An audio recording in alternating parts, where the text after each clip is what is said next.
네, 안녕하세요. 차탄생입니다. 자, 네이처셀 영상 오늘 찍어드리는데요.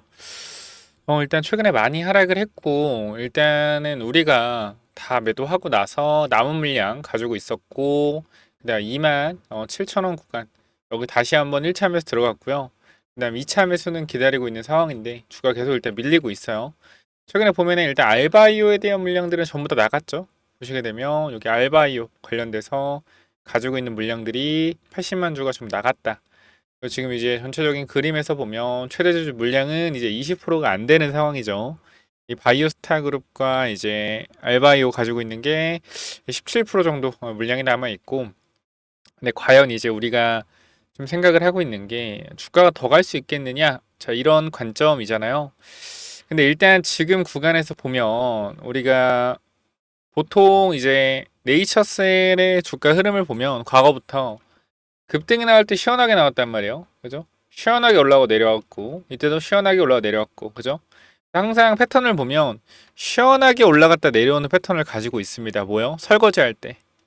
설거지할 때, 그죠? 설거지할 때 시원하게 올라갔다 내려가는 패턴을 가지고 있는데, 지금 보면 얘는 의도적으로 매물 소화까지 해놓고 나서 2차적으로 매물 소화까지 진행을 하고 있는 거란 말이에요.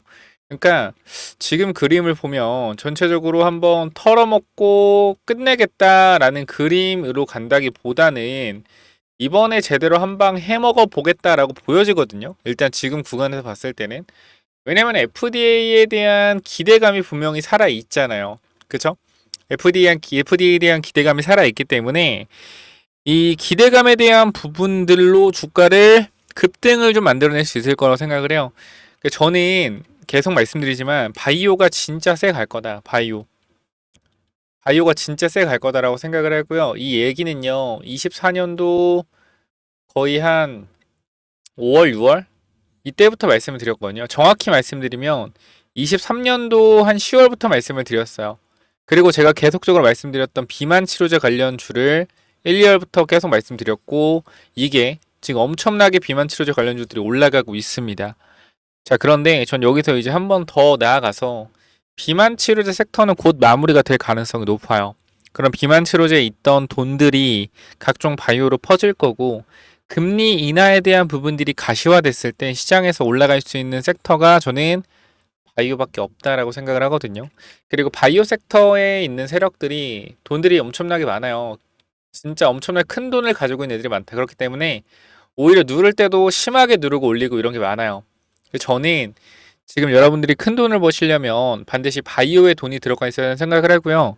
지금 비만 치료제 쪽을 전부 다 이제 슬슬 정리하는 구간으로 가고, 그 돈을 개인적으로는 대장주라고 볼 수 있는 시총 1조 넘는 네이처셀이나 ABL 바이오나 리가켄 바이오나, 네이처셀은 솔직히 말씀드리면 약간 작전의 냄새가 나긴 하는데, 네이처셀 회사 자체가 돈이 많고, 그다음 사실 임상에 대한 결과가 식약처를 제외한다라고 하면 결과가 나온 데까지 1년 이상 걸려요. 조인트 스탠도 마찬가지로 1년 정도 걸린다. 그럼 1년 동안은 기대감이라는 부분으로 주가를 계속 부양시킬 수 있을 거란 말이죠. 이거에 대한 이점도 있어요. 그래서 저는 여러분들이 네이처셀 관련돼서는 앞으로 저는 식약처 관련된 부분들이 솔직히 식약처 관련된 부분들이 잘 나올지 잘 나오지 않을지 저는 몰라요. 저는 모르는데 여러분들한테 계속 말씀드리지만 잘 안 나올 거다. 거절할 거다. 이렇게 생각을 하고 있어라고 계속 말씀을 드리고 있어요. 이거에 대해서 기분 나빠하시는 분도 있겠지만 내가 지금 이 가격대에서 승인 난다고 생각하고 버티고 있는데, 그쵸? 만약에 식약처에서 거절이 나온다 해서 주가가 밀리게 된다라고 하면 멘탈 터지고 이거 손절할 수밖에 없어요. 손절 안 하더라도 다시 본전까지 올라오면 던지겠죠. 내가 애초에 FDA 관련된 부분으로 주가가 정말 엄청나게 급등을 할 거고, 그 전에 이러한 매물 소화 과정, 정고점 구간의 매물 소화 과정과 그리고 식약처에 대한 부분들이 승인이 안 된다고 했을 때 급락을 해서 개미를 완벽하게 털어내고 올리는 시나리오로 갈 거다라고 애초에 생각을 하고 있다라면 그 어떠한 상황이 오건 간에 버틸 수가 있다라는 거죠. 그러니까 지금 구간에서 어차피 매도하지 않을 거라고 하면 굳이 승인된다고 생각하지 말고 실패한다고 생각하라고요. 어차피 매도 안 할 거면. 괜히 승인된다고 생각했다가 멘탈 터져가지고 중간에 이상한 행동하지 말고, 손절하거나 그런 행동하지 말고 어차피 안 팔 거라면 지금부터 뭐 해라? 그냥 거절 나온다고 생각하고 있으라는 거예요. 승인 나오면 어차피 올라갈 거 아니야. 좋은 거잖아. 그죠?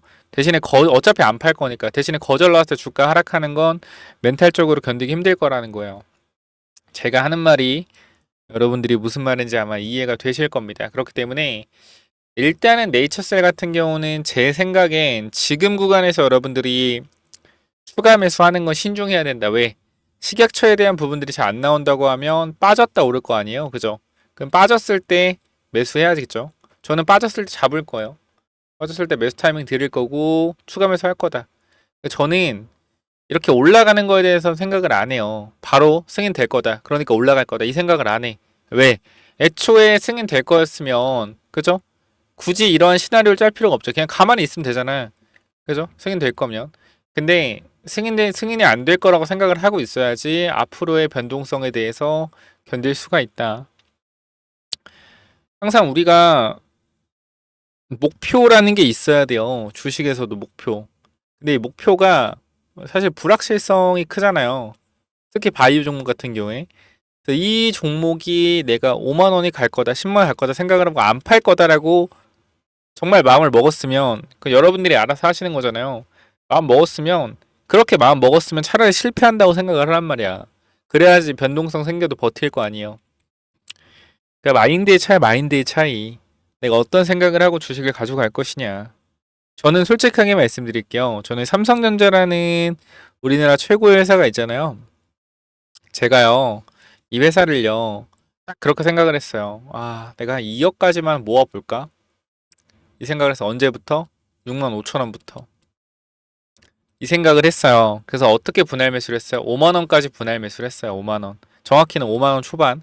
그래서 평단이 지금 6만 원대예요. 6만 원대. 평단이 6만 원대인데 저는 이 종목이 지금 그러니까 예를 말씀드릴게요. 1억을 샀다. 그럼 저는 이 삼성전자라는 종목이 어떻게 생각하고 있냐면 3만 7천 원까지 빠질 수 있다. 3만 8천 원까지 빠질 수 있다. 정말 최악의 경우가 왔을 때 이 생각을 하고 있어요. 이 생각을 왜? 이런 생각을 왜 할까요? 빠져도 아무렇지 않다라는 거예요. 왜? 나는 2억을 살 거고 남은 1억 중에 5천은 4만 원 중후반 오면 살 거야. 그 나머지 5천은 어떻게? 3만 원 후반 오면 살 거야. 이 생각이 있어. 빠져도 무섭지가 않아요. 왜? 아, 삼성전자 3만 7천 원까지 빠질 수도 있겠다. 이 생각을 애초에 해버리는 거야. 근데 안 빠지고 그대로 올라가면 어떡해? 좋은 거고. 무슨 말인지 알겠어요? 항상 생각하기 나름이에요. 생각하기 나름. 네이처셀 들고 있는 분들도 여러분들이 지금 어떻게 생각하냐에 따라서 지금 구간이 힘들고 지치냐, 아니면 지금 구간 그냥 아무 생각 없이 어차피 갈 거니까라는 생각으로 가지고 있냐. 이러한 좀 생각을 하셔라. 저는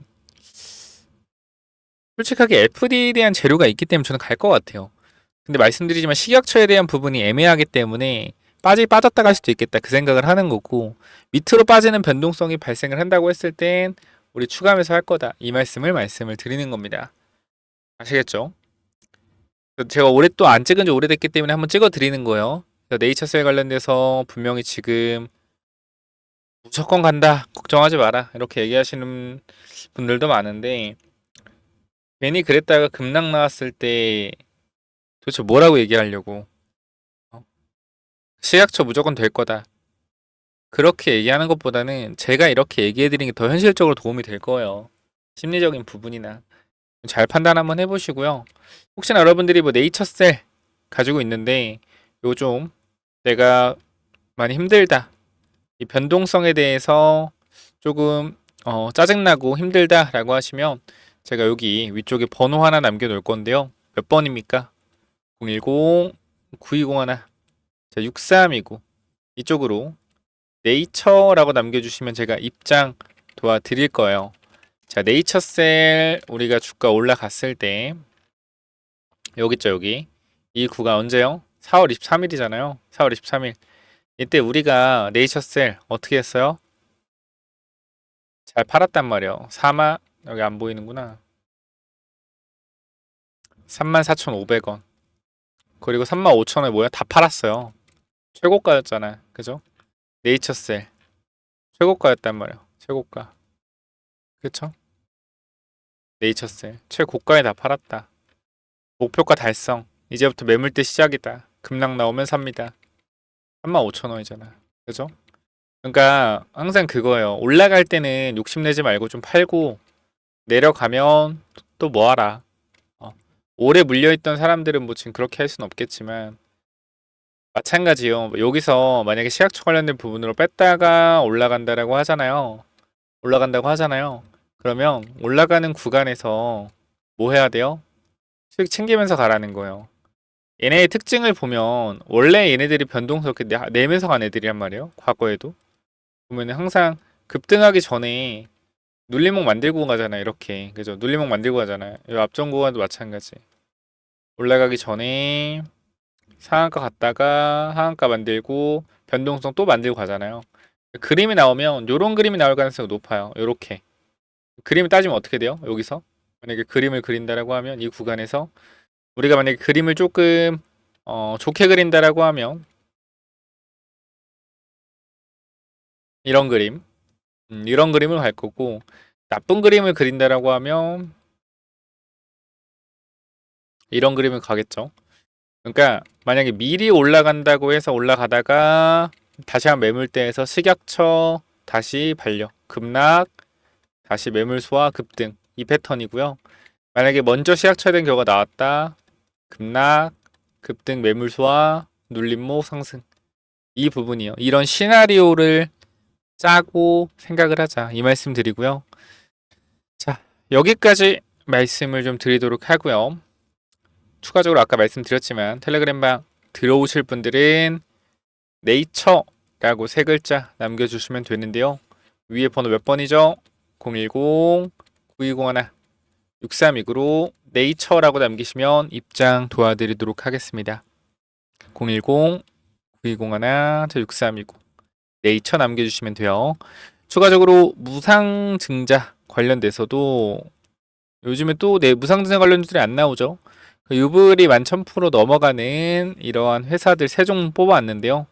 유보율이 높기 때문에 무상증자 가능성이 좀 있겠죠. 그래서 이 종목들까지 여러분들이 한번 받아가 보셔라 라고 말씀을 드릴게요. 그래서 이 무상증자 관련주는 또 뭐냐면은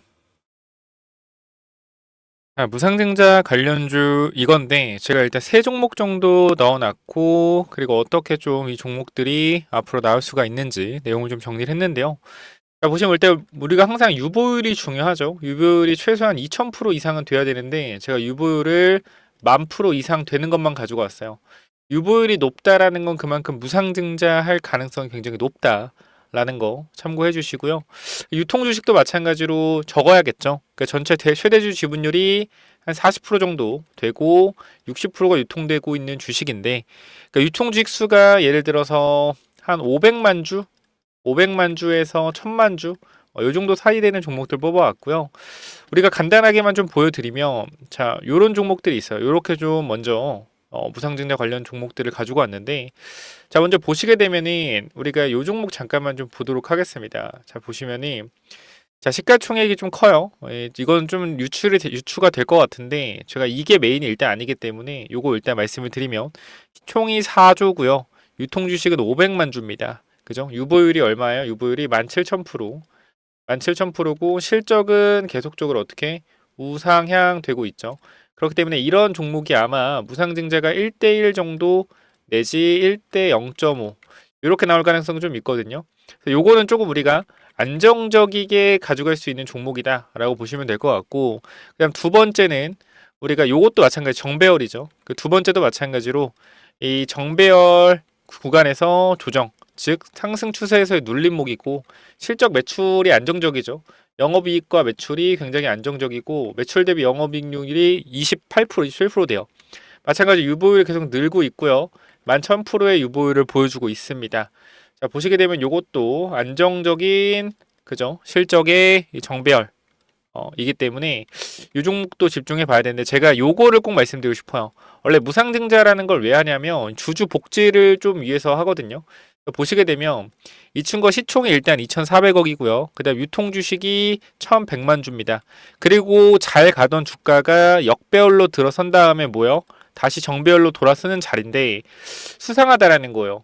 매출이 이렇게 빠르게 늘고요. 그죠? 매출이 이렇게 빠르게 늘고 영업이익이 이렇게 빠르게 개선되는데 이 주가 자체는 고점을 찍고 내려와 있어요. 굉장히 수상하죠. 실적이 올라가는데 주가는 내려간다. 그죠? 그리고 유보율이 얼마? 유보율이 바로 11,000%예요. 즉, 자, 이 친구가 가장 유력합니다. 이 친구가 유보율이 이제 11,000%고 실적이 완전 턴어라운드 하고 있고요. 그죠? 근데 거기다 역배열이다. 그럼 보통 우리가 무상증자는 주주 환원을 위해서 또는 주가 부양을 위해서 무상증자를 하죠. 정배열에서 무상증자는 우리가 크게 호재로 작용된다라고 볼 수가 없는데, 호재긴 호재죠. 근데 역배열에서 무상증자로 주가를 돌리기가 굉장히 좋아요. 그래서 우리가 요 부분들 신경을 써봐야 되고, 우리가 최근에 무상증자한 종목들을 보면 뭐 있죠? 자, DS 단석 같은 경우도 1대2 무상증자로 주가 어떻게 됐어요? 자, 이 구간 2만원대에서 6만원대까지 2.5배 정도의 강력한, 뭐 저가 대비하면 3배죠. 강력한 상승 나왔고요. 블루엠텍도 마찬가지 최근에 무상증자 발표 이후에 주가가 아주 강하게 상승 탄력을 보여주고 있습니다. 자, 그렇기 때문에 우리가 이 무상증자 관련돼서는 반드시 한 종목 정도는 가지고 가는 거 나쁘지 않다라고 생각이 되기 때문에 이 무상증자 관련된 종목 제가 감이 좋잖아요. 촉이 좋기 때문에 요거 위쪽에 번호 하나 남겨 놓을 건데요. 몇 번이죠? 위에 번호 010-9201-6329. 자, 이쪽으로 무증이라고 남기시면 이 종목 세 종목 전달 드릴 건데 이 마지막 종목이 굉장히 중요하기 때문에 꼭 받아가시길 바랍니다. 제가 봤을 땐 요게 가장 유력해요. 그래서 010-9201-6329 무증 남겨주시면 제가 무증 예상되는 종목 여러분들 보내드릴 거니까 꼭 받아가시길 바랍니다. 위쪽 번호로 무증 남겨주시면 돼요. 여기까지 하고 마무리할게요. 감사합니다.